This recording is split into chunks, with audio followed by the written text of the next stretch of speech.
हर दिन अपनी लाइफ से बहुत शिकायतें करते हैं छोटी छोटी चीजों पे कि आज ये नहीं मिला, आज वो नहीं मिला। लेकिन आज की ये वीडियो देखने के बाद आपकी सारी शिकायतें खत्म हो जाएगी और आप भी अपनी जिंदगी को बोलेंगे थैंक यू जिंदगी, लव यू जिंदगी। क्योंकि आज हम ऐसे जगह पे आए हैं, उन स्पेशल बच्चों से मिलवाने जा रहे हैं जो बिल्कुल आपके और हमारे जैसे हैं। बस फर्क सिर्फ इतना है कि वो बोल नहीं सकते, सुन नहीं सकते। ये स्कूल है निवारनपुर रांची में, जिसका नाम है क्षितिज डीफ एंड डम्ब स्कूल।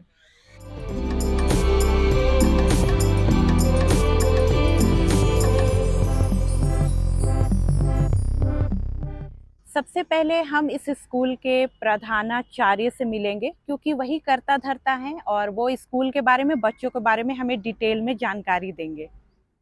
तो अंदर चलते हैं।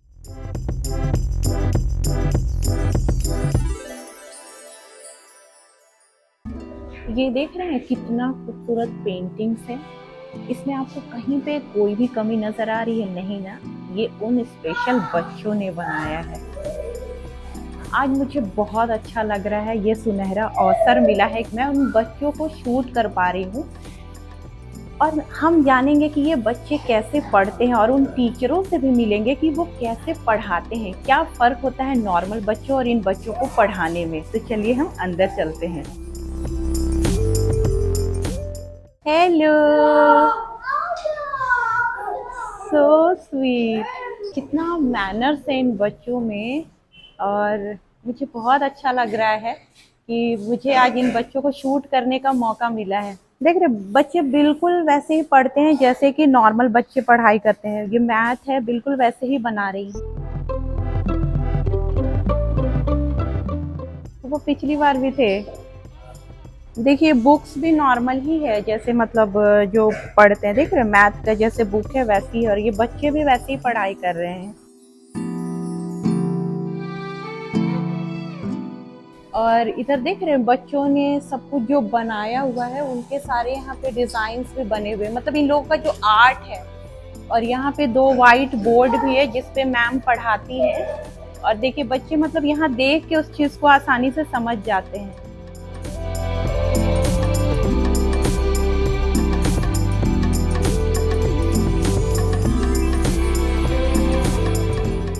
इनके चेहरे पे जो स्माइल है ना, वो मुझे देख के ना इतना सुकून मिल रहा है ना, बहुत अच्छा लग रहा है। मुझे तो इनकी भाषा समझ में नहीं आ रही क्योंकि मैं ये लैंग्वेज नहीं जानती हूँ।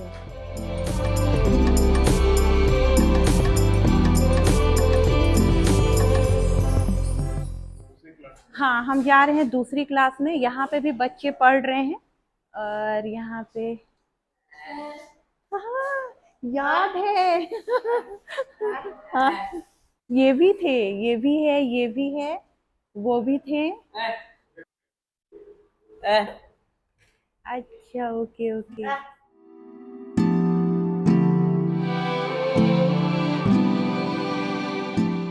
मार्च में आए थे, याद है, बहुत माइंड तेज है। लेकिन ये नॉर्मल से कहीं अच्छे समझते हैं।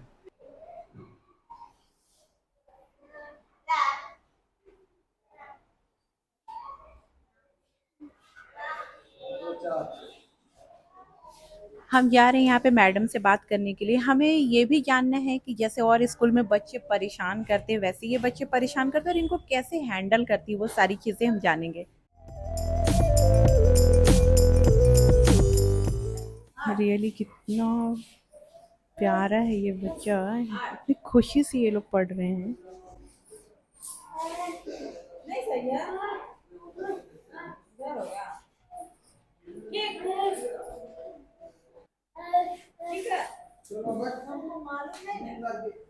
यहाँ बच्चों को सॉल्व करने के लिए दिया गया है और ये बच्चा इसको सॉल्व कर रहे हैं। ये कितनी एक्साइटेड है, आंसर पता है इसीलिए। इन बच्चों को देख के बिल्कुल भी ऐसा नहीं लगता है कि ये बच्चे आपके और हमारे जैसे नहीं है।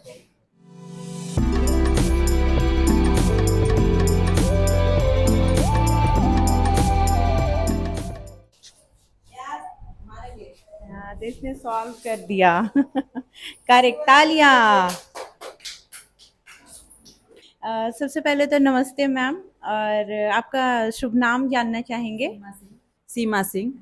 मैम मुझे ये जानना है, मैं तो फर्स्ट टाइम आई हूँ ऐसे स्कूल में, तो अदर्स बच्चे जो नॉर्मल बच्चे होते हैं और ये स्पेशल बच्चों में तो कितना कठिनाई आता है आपको पढ़ाने में या मजा आता है? इन लोग को पढ़ाने में हमको बहुत मजा आता है, खुशी होती है। हाँ, क्योंकि ये लोग देख के पढ़ते हैं, हल्ला नहीं करते, कम करते हैं, टीचर को रेस्पेक्ट देते हैं। ठीक। और नॉर्मल बच्चा आप यहाँ ये है थोड़ा सा बिना साइन के इन लोग को पढ़ाने में थोड़ा सा डिफिकल्ट होता है। विदाउट साइन तो हम लोग नहीं पढ़ा पाएंगे, लेकिन ये लोग हम लोग अगर थोड़ा सा मेहनत करते हैं ना तो हमारे से ज़्यादा ये लोग मेहनत करके अपने आप में अचीव करते हैं। हमको अच्छा लगता है इन लोग को पढ़ाने में। मतलब आप ये चीज मानती हैं कि मैम की मतलब ये जो बच्चे हैं इनका माइंड अदर्स बच्चों के मुकाबले उतना ही ज्यादा इंटेलिजेंट बल्कि और ज्यादा है? ये तो मानना पड़ेगा मैम। अच्छा एक चीज पूछना चाहेंगे आपसे, जैसे ऐसे टीचर्स होती हैं जो हमेशा बीएड या जो भी करती हैं नॉर्मल बच्चों को पढ़ाना पसंद करती क्योंकि उनके लिए वो आसान होता है, और हम लोगों के लैंग्वेज में माना जाता है कि ऐसे बच्चों को पढ़ाना बहुत डिफिकल्ट है। क्योंकि अभी मैं यहाँ पे राउंड करी थी तो मुझे कुछ भी समझ नहीं आया, तो आपने ये सब्जेक्ट ही क्यों चुना कि नहीं मुझे ऐसे बच्चों को पढ़ाना है? कहाँ से प्रेरणा मिला आपको? देखिए, प्रेरणा तो सबसे पहले एडमिशन हुआ, मतलब जब हमको बोला गया कि ऐसे बच्चों को पढ़ाना पड़ेगा, इसमें स्पेशल ये है और जनरल ये है, तो हमको लगा कि जनरल को तो सब पढ़ाते हैं, एक बार हम कोर्स करें तो ऐसा करके देखते हैं कैसा होता है।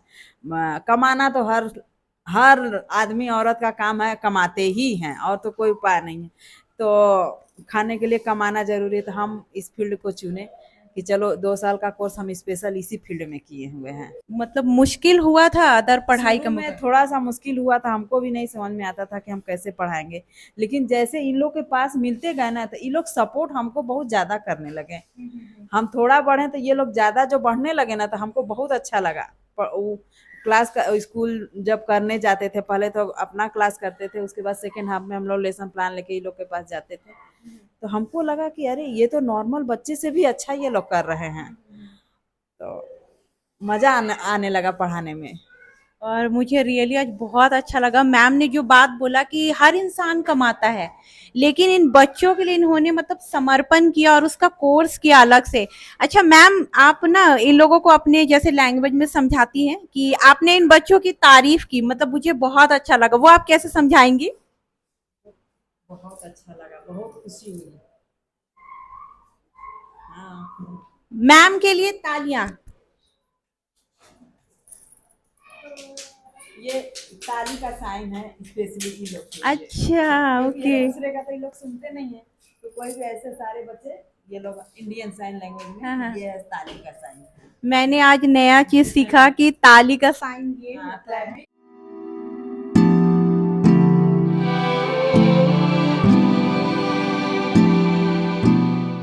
मैम आप यहाँ के सरकार से कुछ कहना चाहेंगी, मतलब या? हम सरकार से यही कहना चाहेंगे मैम कि इन बच्चों के लिए कम से कम 10 तक की पढ़ाई पूरे झारखंड में नहीं है, तो वो होनी चाहिए गवर्नमेंट के तरफ से, कि ताकि बच्चे यहाँ से जो 8 पास करते हैं कम से कम 80% बच्चे या आर्थिक के वजह से या फिर जो भी हो रीजन, वो बाहर जो रिच फैमिली से हैं बाहर भेज के पढ़ा लेते हैं, बाकी तो सब बच्चे बैठ जाते हैं। आगे का एजुकेशन मान लीजिए 10 तक, तो 11 12 ग्रेजुएशन तक तो शिक्षा इन लोग को चाहिए ना। इन्हीं लोग में से कोई बच्चा निकल जाता है अच्छा, आपका गवर्नमेंट सेक्टर में भी गया हुआ है ये लोग बच्चा, कंप्यूटर में जैसे आपका आर्मी में है बच्चा जो कैंटीन में परचेज करता है, वो आपका हाई कोर्ट में है बच्चा, इस तरह से बच्चा है गवर्नमेंट सेक्टर में भी है। तो जब एजुकेशन नहीं लेंगे तो पहुंचेंगे कहाँ से? एजुकेशन तो इन लोग को देना जरूरी है ना सर। जैसे नॉर्मल है उसी जैसा तो ये लोग भी बच्चे हैं, उनको मुख्य धारा में जोड़ा जाए, सरकार से यही मांग रहेगी। और क्या। Thank you. यहाँ पे गाइस यहाँ पे बच्चों से लेके 8 क्लास तक है, तो हम आपको नेक्स्ट क्लास में भी दिखाते हैं। जैसे मैंने अभी आपको छोटे बच्चों से मिलवाया, बड़े बच्चों से मिलवाया, तो चलिए हम नेक्स्ट क्लास की तरफ बढ़ते हैं।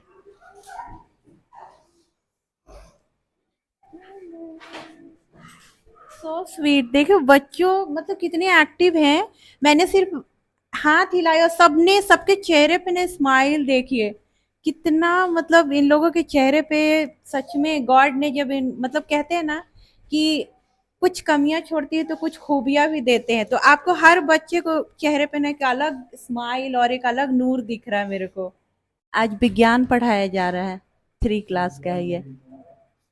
हाँ, मैंने आज सर पहली बार क्या साइंस सीखा कि तालियां बजाना है तो बच्चे ऐसे ऐसे करते हैं। हाँ, ऐसे ऐसे। हाँ उसके बाद हाँ एक दो छोटा कुछ, जैसे कभी हम लोग कहीं पे जाते हैं ना सर, तो कुछ बच्चे का नॉर्मल जो जैसे कैसे हम लोग नॉर्मल भाषा में किसी को थैंक यू और वेलकम ऐसे बोलते हैं, तो कुछ ऐसा साइन, एक दो साइन जो इन बच्चे को आप बताते हैं और ये लोग समझ जाते, ताकि हम लोग भी कभी वैसे बच्चे से मिले तो हम उनको थोड़ा सा एक्सप्रेस कर पाए। जैसे नाम हम पूछते हैं, जा ये साइन हुआ नाम का, ठीक है, नाम तुम्हारा नाम क्या है, ठीक है, बच्चे लिख के अपना जो बोलना होगा बताएंगे। पापा का नाम ये है, पापा का साइन, मम्मी का, ये है भाई का, ये है बहन का, ठीक है। सर आपको भी ये कोर्स सीखने में तो बहुत टाइम लगा होगा, या नॉर्मल जैसे कोर्स होता है वैसे ही समय लगा? नहीं, जैसे जैसे नॉर्मल पढ़ाने के लिए बीएड या डीएड किया जाता है, वैसे इन बच्चों को भी पढ़ाने के लिए स्पेशल बीएड और डीएड किया जाता है। सर आप कितने सालों से यहाँ पे पढ़ा रहे हैं? 15 साल हो गया सर। 15 साल हो गए, और मुझे आपके चेहरे की स्माइल देख के लग रहा है कि आप बहुत खुशी से इन बच्चों को पढ़ाते हैं।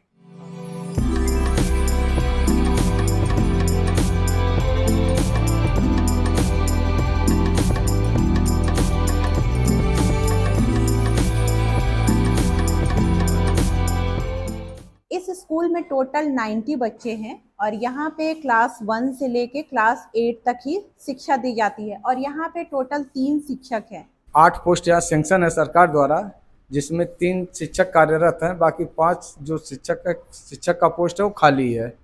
और हम लोग इसके पहले साल भर पहले 2-3 बार वैकेंसी भी निकाले हैं, लेकिन अभी तक हम लोग को शिक्षक उपलब्ध नहीं हो पाए हैं। तो चलिए हम मिलते हैं यहाँ के प्रधानाचार्य जी से, जो हैं श्री रविशंकर झा जी। तो चलिए हम अंदर चलते हैं।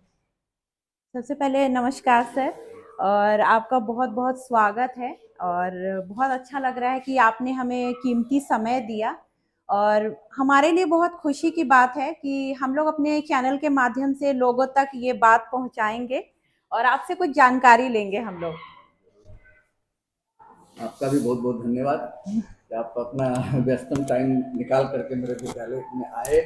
ऐसे विशेष विद्यालय में आना, उनको देखना, उनके बारे में जानकारी लेना हमारे समाज का एक दायित्व है, एक कर्तव्य है कि ऐसे भी इस समाज में बच्चे हैं, ऐसे भी समाज में व्यक्ति हैं जिनको हेल्प की आवश्यकता है। और अगर हम लोग वो अपने जीवन से अलग हट करके नहीं करेंगे तो फिर उनको कौन हेल्प करेगा, बहुत जरूरी है। धन्यवाद एक बार आपका। बहुत बहुत धन्यवाद सर। सर सबसे पहले तो मैं ये जानना चाहूंगी कि इस स्कूल का स्थापना कब हुआ और आप कितने सालों से जुड़े हुए हैं?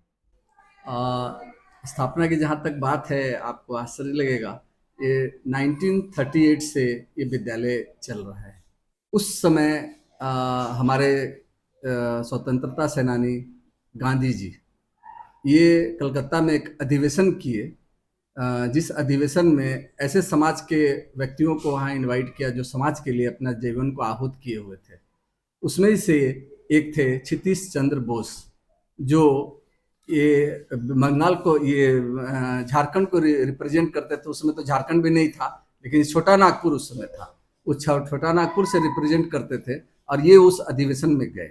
जब वो ये अधिवेशन में गए तो वहाँ पर ये चर्चाएं चली कि समाज में ऐसे भी कुछ व्यक्ति हैं जो उनको हेल्प की आवश्यकता है, और ये विकलांग हों, मानसिक रूप से हों, कि डेफ हों, कि ब्लाइंड हों, ये उपेक्षित हैं, इनको कोई सहारा नहीं देता है, उनको भरपेट भोजन नहीं मिलता है। उस अधिवेशन में सारी चर्चाएं हुई, और वहाँ उन्होंने, गांधी जी ने इनको कहा कि तुम जाओ और अपने छोटा नागपुर में ऐसे जो है कि संस्था का आविष्कार करो, वहाँ पर आगे बढ़ाओ जहाँ पर ऐसे लोग जो हैं जिनको हेल्प किया जा सके।